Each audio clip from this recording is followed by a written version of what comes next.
જે ગુલાબના ફૂલો માટે જે ફેમસ જે કહી શકાય કે તે ગામ છે, આજે તે કેમિકલયુક્ત પાણીના કારણે લોકો ત્રસ્ત થયા છે. હું જ્યાં ઊભો છું તે બટાડા ગામ છે, ધોળકા તાલુકાનું આ ગામ છે. જોઈ શકો છો ગ્રામજનો, મહિલા અને પુરુષો તમામ લોકો હવે ધરણાનો સહારો લીધો છે અને સરકાર પર ગુહાર કરી રહ્યા છે કે અહીં જે પાણી આવી રહ્યું છે, કેમિકલયુક્ત પાણી આવી રહ્યું છે, તેના કારણે લોકો છે કેન્સરના કારણે મરી રહ્યા છે, ચામડીના રોગો છે તે વધી રહ્યા છે. તેને લઈને જ ગ્રામજનો હવે ધરણાનો સહારો લઈને સરકારની આંખ છે ઉઘાડવાનો પ્રયાસ અહીં કરી રહ્યા છે.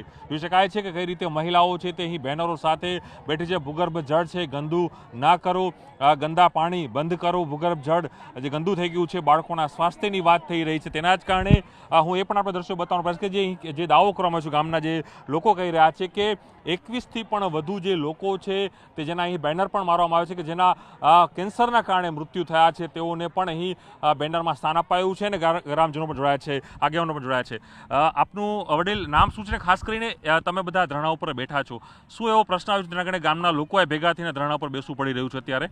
મારું નામ છે શૈલેષ મેર, જે અમે અગાઉ પણ ડણ ગામની અંદર આંદોલન કર્યું હતું. આજે અમે ફરીવાર આ બેટાવાડા ગામની અંદર આંદોલન કર્યું છે કે જે આ ગામની અંદર છેલ્લા 15 વર્ષથી જે ધોળકા નગરપાલિકાનું અને વચ્ચે આવતી 3 થી 4 કંપનીઓ દ્વારા કેમિકલનું પાણી અને ગટરનું પાણી છોડવામાં આવી રહ્યું છે, જેથી કરી આ બેટાવાડા ગામની અને અન્ય ગામની જે 4 થી 5 ગામ આવી રહ્યા છે તેઓની 75% ખેતી નષ્ટ થઈ છે આજે. અને ગામની અંદર આજે ખાલી બેટાવાડા ગામની એકની જ અંદર ખાલી 21 લોકો કેન્સરથી મૃત્યુ પામ્યા છે અને 50થી વધારે અત્યારે હાલમાં પણ આ બેટાવાડા ગામની અંદર કેસ છે અને ઘણા લોકોને ચામડીના રોગ થયા છે. અને આજુબાજુ ગામનો જો આપણે સર્વે કરીએ તો 50થી વધારે લોકો આ કેન્સરથી મૃત્યુ થયા છે. તો આના જવાબદાર કોણ? આ જે નગરપાલિકાના ચીફ ઓફિસરે પણ ખોટા એફિડેવિટ કરી અને આ સરકારને ગુમરાહ કરી છે, હાઈકોર્ટને ગુમરાહ કરી છે. એને એફિડેવિટમાં એવું કીધું છે કે અમારું ગટરનું એક ટીપું પણ પાણી આ ગામની અંદર જતું નથી. પરંતુ અત્યારે તમે જુઓ કે આ ગટરનું પાણી અને કેમિકલનું પાણી, આ પાણી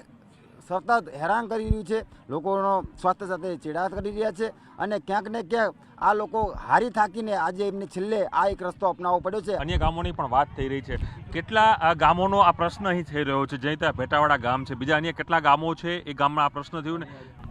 આજુબાજુના નજીકના નેસડા, પછી આ બાજુનું ત્રાસદ, ઘણા 6-7 ગામો છે જ્યાં આ કંપનીઓના દૂષિત પાણીઓને કારણે લોકોને સ્કિન ડિઝીઝ થઈ રહ્યા છે, ઇફેક્ટ કેન્સરના કારણે 22 લોકો મર્યા છે.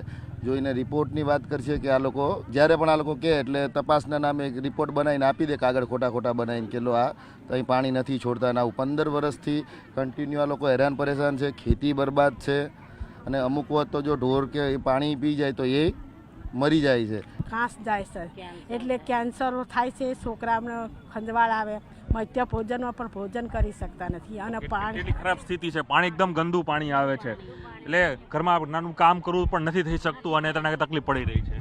અમારે ખેતીવાડીમાં બહુ નુકસાન છે બધે. આ ગામ તો કેવું છે, ગુલાબ ને ફૂલો બનાવવાનું ગામ છે, ફૂલનું ગામ છે, પણ અત્યારે ફૂલનું ગામ નથી રહ્યું સાહેબ. એક છોડવો અમારે 50-50 રૂપિયાનો થાય, અત્યારે એના બદલે અમારા ગુલાબ, ખેતીવાડી બધી અમારે બગડી જશે. અત્યારે હતું એ બધું અમે હોમી નાખ્યું, બાકી રહ્યું પાણી આવ્યું, પાણીમાં તણાઈ ગયું.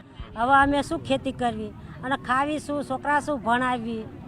અમે ખીચડી રાંધવી, ભાત રાંધવી, એમાં લાલ ખીચડી થઈ જાય, પાણી લાલ થઈ જાય, પીવી તો ગળા રહી જાય, ચામડી અમારે કાળી પડી જાય, માથાના વાળ જતા રહે. તો અમારે શું કરવાનું એના માટે બોલો? તમે તો ઘણા વર્ષો તમે રહ્યા છો, તમે નવી પેઢી આવે છે એને પણ એ જ તકલીફ. નવી પેઢી વાત કરો, શું કરે ખરેખર પ્રશ્ન શું ઊભા થઈ રહ્યા છે તમારા ગામની અંદર અત્યારે? અમારી ગામની અંદર સાહેબ પહેલો જ પ્રશ્ન પાણીનો છે. પાણી બંધ કરે એટલે અમારે કઈ જોતું નહીં, અમે આંદોલન બંધ કરી દીધું, પણ 15 વર્ષથી કોઈ અમારું સાંભળતું નહીં. મહિલાઓ પણ બેસવું પડે છે. હા, અત્યારે અમારે બેસવાનું જ છે, જ્યાં લગી નાનો નિર્ણય ના આવે ત્યાં સુધી અમારે આંદોલન કરવાનું જ છે, સખત જ.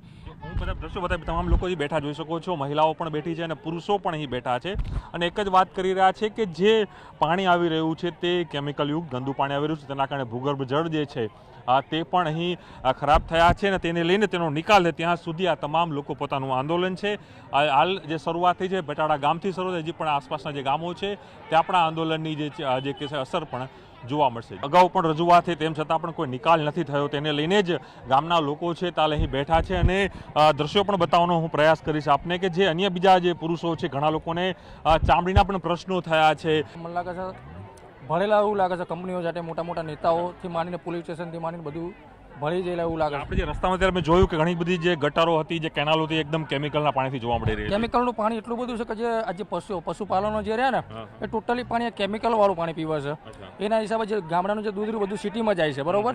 એને એ દૂધ ક્યાં જવાનું? માનવના શરીરમાં જ જવાનું. તો એના હિસાબે તો પ્રોબ્લેમો થવાના જ છે.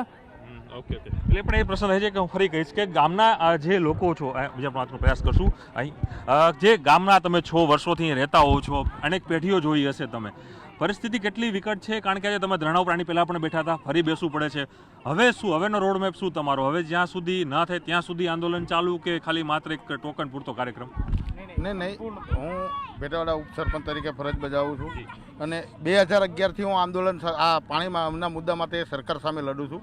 2018થી હું પોલ્યુશન બોર્ડના અને નગરપાલિકાના હાઈકોર્ટમાં લઈ ગયા છીએ, પણ 56 દાન ઓર્ડર કરવા છતાં નગરપાલિકાની આડની અંદર આ 5 કંપનીઓ પાણી અંદર ઠલવતી રહે છે રાતે, બરાબર. અને આખરે ના છૂટકે અમારે આ વાર તહેવારો મેકી અને આ આંદોલન ઉપર બેહવાનો રસ્તો કરવો પડ્યો છે. બધાને કામ ધંધા છે, પણ કામ ધંધા છોડીને મારા ગામની 900 વીઘા જમીન છે અને 2 વીઘાના જ ખેડૂતો છે. ખેડૂતો પાયમાલ થઈ ગયા છે. દર વર્ષે તમારી ખેતી આમ રોકું, તમારી ખેતી આમ ફૂલોની ખેતી કહેવાય છે, તો હવે એની સ્થિતિ કેવી છે? કારણ કે સૌથી વધુ માર્કેટમાં આ ફૂલો વેચાય છે. ફૂલોની ખેતી આજથી 10 વર્ષ પહેલાં ભૂપેન્દ્રસિંહ કુડિયા કૃષિ મંત્રી હતા ત્યારે એવોર્ડ આપ્યો હતો ભેટાવાડાની ગુજરાત સરકારે કે 100% બાગાયત તરીકે જાહેર કર્યું હતું. અત્યારે 40% ખેતી નથી રહી. અત્યારે 40% ખેતી ગુલાબની નથી રહી, સંપૂર્ણ નષ્ટ પામી છે. આ કેમિકલના 3500 થી 5000 TDSનું પાણી છે અમારું સંપૂર્ણ બોરનું. અમારા ગામની અંદર 200 બોર આવેલા છે. અત્યારે પાણી તમે બોર ડેનેજની આજુબાજુના બોરની અંદર પાણી જુઓ તો સીધું કાળું જ પાણી ચાલુ થાય છે. છેલ્લા 2 વર્ષથી તો સતત કાળું જ પાણી આવે છે. એના હિસાબે ગુલાબો પણ નષ્ટ પામે છે. ચોક્કસ ગુલાબો પણ નસલે છે. જે કહ્યું ફૂલોની નગર, આપ જોશો કે ઘણા લોકો બેઠા છે, હજી ઘણા લોકો કે એ લોકોના પ્રશ્નો છે તે જોતા હોય કે ચામડીના રોગના પણ જે લોકો છે તે પણ અહીં બેઠા છે.